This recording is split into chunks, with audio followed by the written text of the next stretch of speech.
Et je voudrais revenir sur 3 points. Le premier, c'est que l'instabilité persistante dans la région des Grands Lacs demeure une profonde source de préoccupation. Comme en témoigne le rapport du secrétaire général, les violences entre groupes armés et contre les populations civiles se poursuivent, avec un bilan inacceptable en pertes humaines et en déplacements forcés. Nous devons poursuivre nos efforts pour répondre à cette crise humanitaire de très grande ampleur.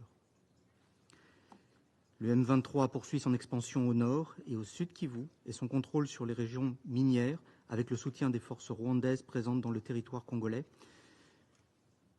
Les FDLR continuent de se rendre responsables de violations des droits de l'homme.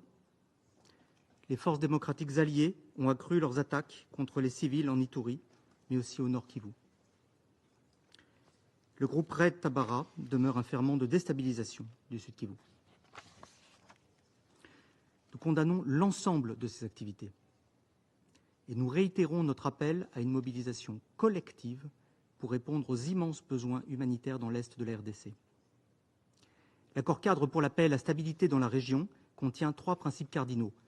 Ne pas soutenir les groupes armés, respecter la souveraineté et l'intégrité territoriale des États voisins, ne pas héberger ni fournir de protection aux personnes accusées de crimes et de violations du droit international. Ces principes doivent être respectés par toutes les parties. Madame la Présidente, second point, nous devons exprimer un soutien clair de ce Conseil aux efforts de médiation en cours pour parvenir à un accord de paix. Nous saluons le cessez-le-feu en vigueur depuis le 4 août. Il doit être respecté. L'Angola et son président, M. Lourenço, sont en train de redoubler d'efforts pour renouer le fil du dialogue. La France soutient le processus de Luanda. Le président de la République a échangé en marge du sommet de l'Organisation internationale de la francophonie à Paris, en fin de semaine, avec ses homologues, les présidents, donc M. Tshisekedi, M. Kagame, pour les encourager à poursuivre la négociation et aboutir au plus vite à un accord en vue d'établir une paix durable. Pour y parvenir, des avancées rapides sont nécessaires pour mettre en œuvre les engagements pris au titre du processus de Luanda, qu'il s'agisse du plan de retrait, de cantonnement et de désarmement du M23 et des forces rwandaises, comme du plan de démantèlement des FDLR. Il revient à ce Conseil de continuer d'apporter son soutien déterminé à la bonne exécution de ces engagements, ainsi qu'à la médiation de l'Angola et à l'ensemble des efforts régionaux. Troisième point, enfin, il demeure essentiel d'œuvrer au traitement des facteurs structurants de ce conflit. Je pense notamment à la traçabilité et à la transparence du commerce de minerais, aujourd'hui mis au service des activités violentes des groupes armés.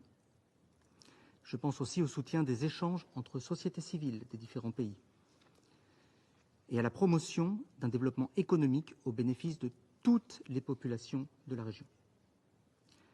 Nous saluons le travail conduit par l'envoyé spécial, M.